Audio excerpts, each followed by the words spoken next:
Welcome to Jewish Mysticism Lessons in Tanya, chapter 14. We are doing the practical Tanya, and today's chapter is titled Living in the Now. And Pam asked a question, which is she feels a little schizophrenic in the past two lessons, or not schizophrenic, bipolar, right? In the past two lessons. In the past two lessons, she's felt like, first she was told, oh, this is so easy to become a Beinoni, yeah, very doable, very, very much within your grasp. And in last week's lesson, all those hopes were dashed as we learned exactly what the Beinoni is. It was like, oh no, this isn't doable at all. So I want to call your attention on page 168 of the Practical Tanya in the book. Would like to call your attention to the first couple of lines, in which actually Rabbi Miller points out the exact same thing that you were bringing up, which is that up to this point in the Tanya, our discussion has been theoretical. We have explored the various categories of Rasha, Beinoni, and Tzadik. In other words, right, the page 168, the unholy person, right, the righteous person, and then the Beinoni, which is between them, and their inner psyche. By each one of them, our main discussion has centered around their deep core. What are they at their core? Are they good? Are they bad? Are they, not so much even what their actions are. In fact, we've said that when it comes to the Tzadik and the Beinoni, it's possible that a lot of their actions look identical. It's been much more about what have they managed to accomplish, what is their identity at their deep core if you dig deep down. But the author has not made known what he expects of us. In other words, the Alter Rebbe has never addressed practically to Zushi, to Martin, to Michael, to Hashem, who are we supposed to be? Should we be reaching to be a tzaddik? Should we, if we're even called a Rasha and not worse, be happy and be satisfied? Or should we be striving to be a Beinoni? Right? I mean, I think we have a pretty good hint, but right, and especially if you've learned about Tanya before. But now, in the 14th chapter, we are finally advised what can reasonably be achieved by the ordinary person and what is beyond his reach. Okay? What can we, as regular human beings, right, your average human being, without any special kochot, without any special energy, without any special, powers, what can be expected of us in terms of our struggle with good and evil? Okay? So that, nothing more, nothing less, is the goal of today's lesson. And the first words that the Alter Rebbe begins with, Vehine, and behold, Midas ha-Beinoni hi midas kol adam, v'achareha kol adam yimshech. He says the universal standard, the thing that no person in this world can ever say, I cannot achieve that, right? This standard, this status that no human being in this world can say, I cannot, is the Beinoni, the in-betweener. And right, this should come as no surprise. The book is called the Book of In-Betweeners, right? That in-betweener is what we're looking for. We're looking for how practical is it, because the Alter Rebbe has now told us it's a universal standard and it's something that's within the grasp of every single person, is the Beinoni. And the question is going to become how, right? How does this work with what we were discussing last week, in particular with what Pam asked, that last week it seemed to be such an unattainable level.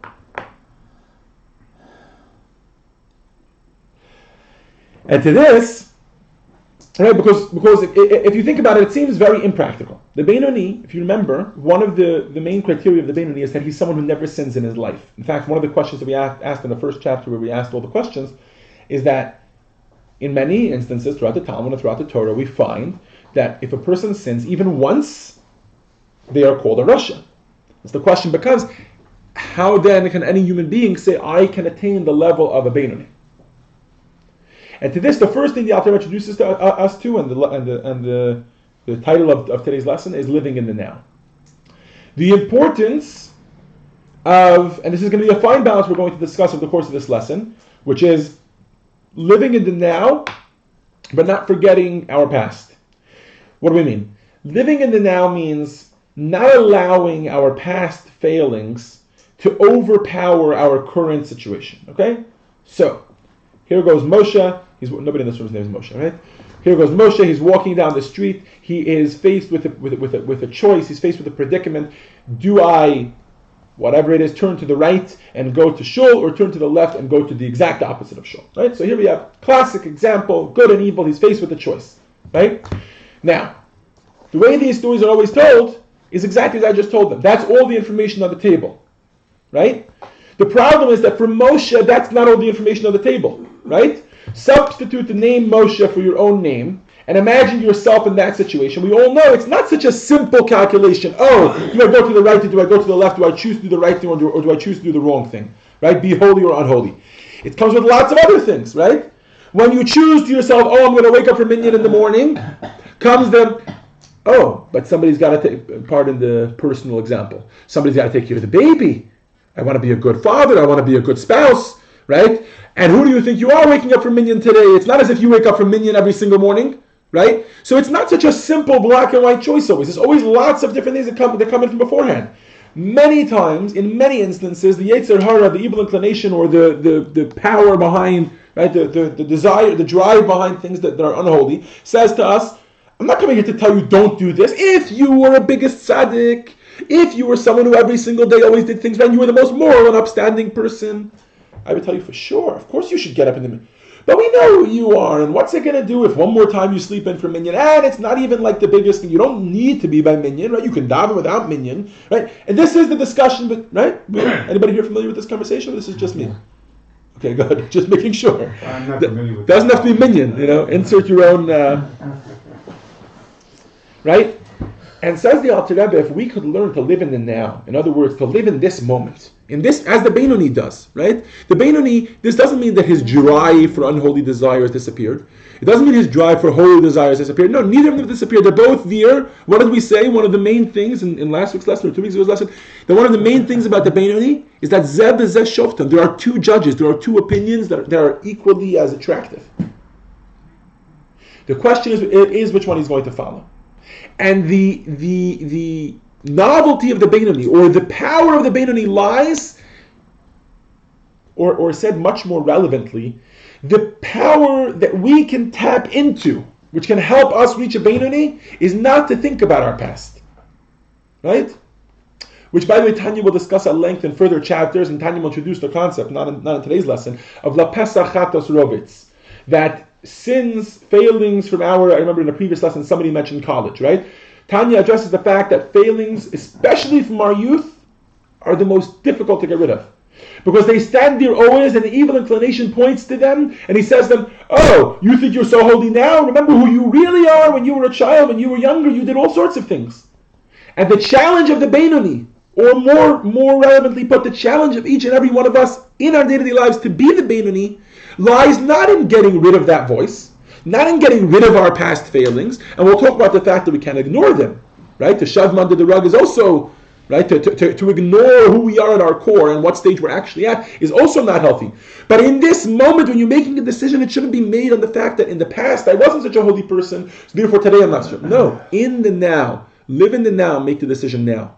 Because it's very hard to overcome a decision when you raise the stakes and it's either all or nothing, right? If it's in this moment, this will make me either a holy person or an unholy person, and the whole scheme of my life depends on this moment, this action that I do. When you raise the stakes so much, it's very difficult. What do you mean? In the past, I wasn't a Beinoni, so today I'm not a Beinoni. But when you talk about this one little moment, right now, should I wake up minyan or should I not? Let's talk about this moment. What do I want to do in this? Imagine this is your whole life, right here. So in a certain flip way of looking at it, you did raise the stakes. You raised the stakes by saying, this is everything. Right? You want to be a Beinoni? Pass this one little silly, trivial test. It's never silly and trivial in the moment, we all know that, right? But this one thing, that will make you a Beinoni. Why? Because that's the truth. The Beinoni has no time to worry about his whole life. Right? What did Rabbah say? Kagona na Beinoni, right? He said, for instance, I am a Beinoni. He never got a moment, and he was really a tzaddik, right? He never had a moment in his life to analyze, because the moment he lets his guard down, the moment he's analyzing, oh, am I the right type? Am I the type of person to give $1,000 to Chabad, or am I not that type of person? Am I the type of person to go over to that hospital and visit the person? Very often, we're not that type of person because we never allow ourselves to become that kind of person. Is everybody on the same page as me? Right? The power of the human being to become a Beinoni lies in the power of freedom of choice in every single moment, every single action, independent of everything else.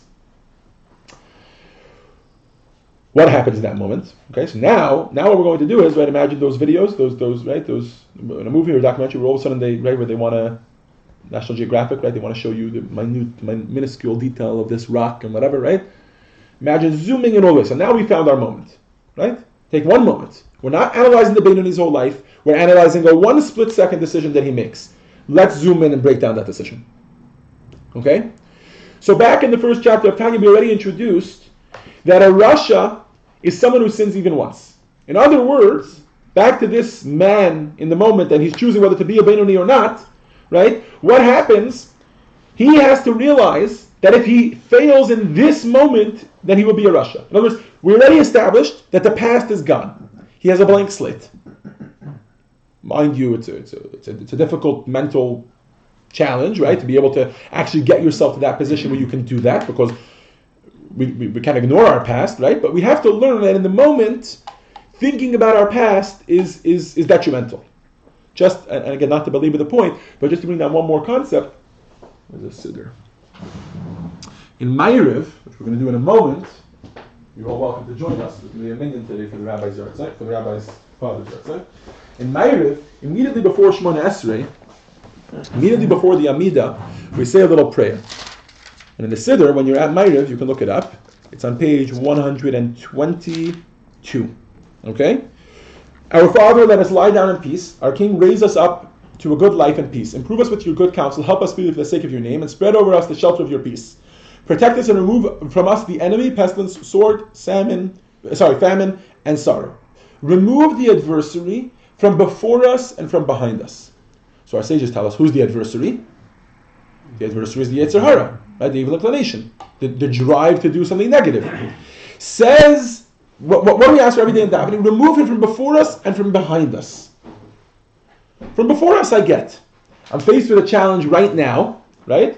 To go to minyan, not to go to minyan. He's here.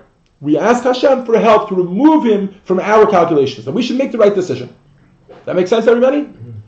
But once the moment has passed, why does the adversary, why does the Yetzer Hara play any role now? Why do we care if he's there after the moment passed?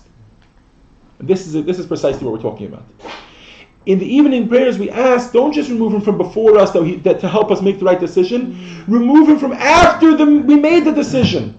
And maybe we failed to make the right decision. Right? Remove him, in other words, give us the opportunity to judge ourselves in this moment. And not that he should come and say, oh, you think you're such a tzaddik? You're not such a tzaddik. Just yesterday you slept in.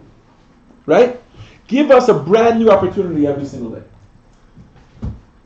Now, so back to the moment. Right? We're analyzing the moment. So we have to realize that on the one hand is what? On the one hand is being a Rasha. Recognizing the fact that if in this, and we spoke about the fluctuating stages, right, how we're constantly going up and down between the stages, but if in this moment, and we removed everything else, we're just in the moment now, right, we're living in the now. We have one decision, there's only two choices to make, there's no other calculations involved, right? Should we choose something negative, we have to recognize, and this is key because we're going to talk about how hard this is to do. We have to recognize that in that moment that makes us a Rasha. Why? We asked this question at the beginning of Tanya. We addressed it briefly, but let's talk about it a little bit more. Why? Why, because I don't wake up for minyan, does that make me a Rasha? Rasha is an evil person, unholy person. Why, even in that moment, does that make me a Rasha? The reason, my friends, is because the moment that we make a decision to do something that is the opposite of what Hashem wants us to do in that moment, no matter what it is, in that moment we disconnect ourselves from Hashem.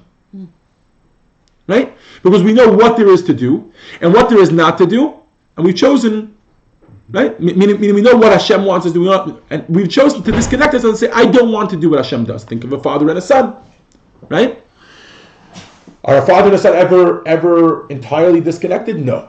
Right? But if in a moment a son chooses not to say, oh, maybe but to say, I'm not going to do what my father wants, he's disconnecting himself from his father in that moment. His father wants him to do this, and he's choosing to do something else. Right? Now, the Alter Rebbe takes this much further, but let's start with this classroom. If I were to ask anybody in this room, right, you're walking down the street, not the streets of Pasadena, it's the streets of Rome. It's not 2018. It's pre-Common Era, right? And right, times of Hanukkah maybe. And someone comes over to you and, really anti-Semitic wave going on. Comes over to you, puts a gun to your head and says, I want you to tell me right now, do you believe in God? Would you do everything for God? Or that's it, it's the end of your life. History has shown us that not only have Jews been willing to give up their lives, but not necessarily was that limited or was that only true when it came to holy Jews. There were many unholy Jews. People would go even into the category of a Russia. But let's not talk about let's not talk so harshly. Even simpler, very simple Jews, right? Chose, when pushed up against the wall, to say, do you belong to God? Are you actually on the side of holiness? Or, right? Meaning, do you convert, right? Typical example, back in the times of the Moranos, the conversos, right? Not a single one of them chose to, meaning even if they converted, it was an outward conversion, but they kept Judaism. For a Jew to deny any association with God, a Jew would never do that. Even the Jew is the furthest removed from God. So what happens in the moment? What happens in the moment? Why when I get up, when I wake up in the morning, when I should be waking up in the morning, but I want to hit the snooze button, then all of a sudden I don't make the right decision? Tells us the Talmud in Sota, because Ein Adam over Avera, there's not a single human being in this world that goes against the will of Hashem, Elim kein nichnas bo ruach shtus, unless he becomes for a moment delirious. In other words, in that moment when he does something negative, he's convincing himself, it's okay. Hashem still loves me even though I'm going to do this little thing. I can still be connected to Hashem and do this little thing. And ultimately, to a certain degree, he's right. Because afterwards there will be the opportunity of teshuvah, etc. But in that moment, and we said again, splice off everything else and just slice off that moment, right? In that moment, he is choosing between connecting himself to that, staying connected to Hashem, or not. Or completely removing himself from Hashem. And this, my friends, is the key to becoming a Beinoni. In every moment, once we've actually been present, to actually live in the now and not the before, the after, who I am and the general, right now in this moment. And not just that, but you dissect this moment and you realize that if you do sin, like it says in Isaiah, Avonotechem hayom avdilim, right? When we go against the will of Hashem, we're separated from Hashem. And if we don't sin, in other words, if we follow what Hashem wants, then we have the ultimate connection to Hashem. A Jew, with the natural love that he has for Hashem, would never be able to separate himself. So, to put it in simpler words, being a Beinoni is all about being present. In the moment. Is about being present. Is about being there, recognizing what's going on, and not allowing anybody to make you delirious. Not your Yetzer Hara, not a bad influence of peers, right? By the way, this is not a narrative we should be unfamiliar with, right? You're driving down the freeway, right? And all of a sudden, you know how it works, right? You see the brake lights up ahead, far ahead, and then it starts slowly. The whole thing slows down, almost to a crawl. And you see on your left side, the carpool lane is zooming, right? Moving quickly, right? What enters your mind? I'm going to jump into the carpool lane. Oh, but there's nobody else in the car with me, right? Now, if somebody chooses to actually do that, does that mean that they don't believe in the carpool lane? If there were a vote and they would sit down and they would have a discussion, right? Would they say, oh, I don't believe in the carpool lane. I believe the carpool lane is silly. The whole concept of people traveling together and therefore getting to go quicker is silly? Of course not. Of course they believe in the carpool lane. You just shared a photo with me. How? I did? So to say. Zusharif and shared a photo. Well, here I am. Now, hope I'm not pocket sharing photos. I don't know. Yeah, maybe. Pocket photo. That's okay. By which app? Which app? You want to continue with the I don't know. I think we'll continue with the rest and we'll figure it out afterwards. Facebook, I'm not on Facebook. Now, Can't get it. so it all boils down to being present at that moment, right? So this person who's in the car, who's making a decision to go into the carpool lane, essentially, usually at least, right? There are obviously some people who say to themselves, no, fundamentally I don't believe in the carpool lane and I never voted for it and I don't want it to exist and therefore I'm going to the carpool lane despite the fact that I don't have anybody in my car. Usually what somebody's saying is, no, I really do believe in saving the planet and therefore not traveling all in separate cars. But in this moment I couldn't, so I'm driving myself and I want the carpool lane and I don't think I'm going to get caught and I don't think it's such a big deal if I do it, right? Now, if you were to take everything else and say, no, The whole world doesn't exist. It's just you and the carpooling. You have to make a decision, go into it, and then you've done the complete wrong thing.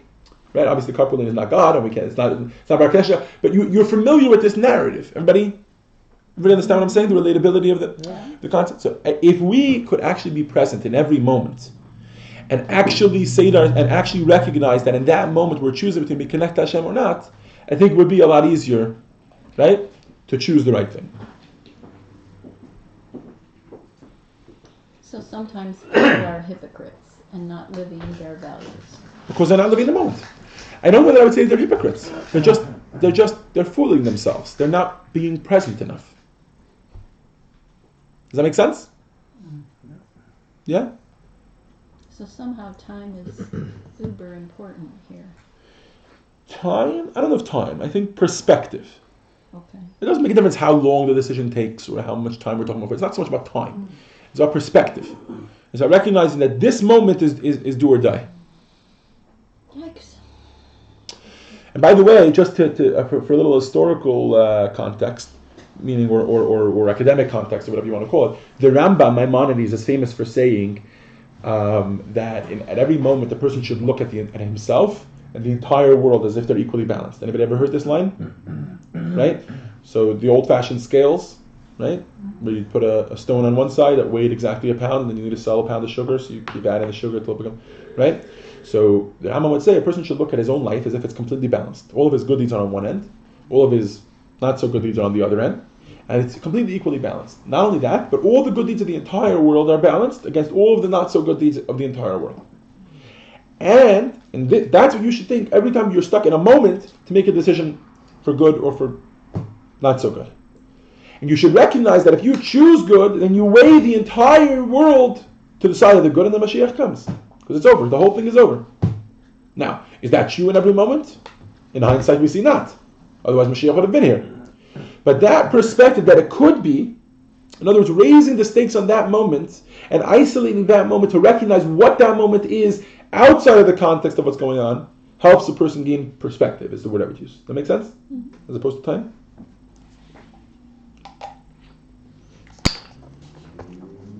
So that's why it's so graspable to be a Beinoni. And now the Alter Rebbe is going to do two things. In the second portion of the chapter, the Alter Rebbe is going to discourage us from being a tzaddik. In other words, he's going to get very practical with us and say, there's a good chance you're never going to be a tzaddik in your life. And then at the end of the chapter, the Alter Rebbe is going to remind us why we should keep trying. Okay? So of course, we've already defined the tzaddik. Who is the tzaddik? The tzaddik is a person practically who is a tzaddik, never sins. At his core, who is a tzaddik? Anybody remember? Someone who's transformed. He's managed to transform his evil inclination, even his animal soul, to be a force for good, to also be an inspiration to connect to God, even the animal soul. In other words, even at his deep core, there is no desire to do bad anymore, because that desire is gone.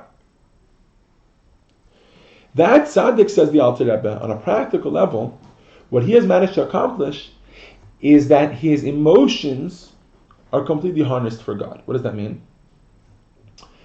Love that he feels in his life, he only feels for Hashem. Not just that, he has a love for Hashem, like the deepest love any of us have ever had in our lives. Quadruple that by, multiply that by multiple times over. He has the most passionate love for Hashem. He has managed to make what Tanya calls a pleasurable love. The only pleasure that he takes is in godliness. And therefore, as a result, anything he does in this world is always driven by godliness and how to connect more to Hashem. Because that is his one and only and obsessive desire. To connect to Hashem. This ability, or this intense desire that we're calling a pleasurable love, or Ava B'Tanugim, which is the highest level that a person could have, a love for God, this love, for the most part, is given as a gift from Hashem. In other words, the ability to have such a love is usually given as a gift from Hashem. To individual people, to tzaddikim. And that's why the Alter Rebbe is telling us that it might not be as accessible to us as it is to other people. The Alter Rebbe talking to the average layman. And right? without the gift? We're getting there. Okay. And this is the reason why Eov, or Job, if you remember in chapter 1 we asked this question, he said, Barata tzadikim, barata reshaim. He tells God, you created tzadikim, you created righteous people, and you created not such righteous people. He doesn't say you created a tzaddik, in other words, a level of a tzaddik that anyone can attain, even though Hashem obviously created that as well, right? But he says you created human beings that have the potential to be a tzaddik, while other human beings do not have the potential to be a tzaddik. I will amend those words just for honesty's sake. Every single person in this world has the potential to become a tzaddik. But what Eov means, what Job means, is you created certain people that will probably be tzaddikim because they have this special gift from God, this special ability to Hashem to have this deep-seated love. And then you created other people that don't have it. So what do you expect? Right? And this is also, by the way, if you remember the swearing, anybody remember the shvuah, the oath? The opening lines of Tanya, right? We say that on high, before the soul comes down here, they make the soul swear. Tehi tzadik, v'al tehi rasha. Be a tzadik, do not be a rasha. And we asked, one of the questions that we asked was why the double, if you're making him swear to be a tzadik, why is it to swear to not be a rasha? If he's a tzadik, he's automatically not a rasha. Right? Says the Alter Rebbe, split it. We make the soul swear. Tehi tzadik. If you have the ability to be a tzaddik, if it's within your grasp, in other words, if you were destined to be a tzaddik, and that's your potential, then you must fulfill your desire. But at the very least, al tihi rasha. Don't be a rasha. In other words, every single person in this world, this is key, has the obligation to attempt to be a Beinoni. There's a second oath. There's almost two oaths here. Be a tzaddik, if you could.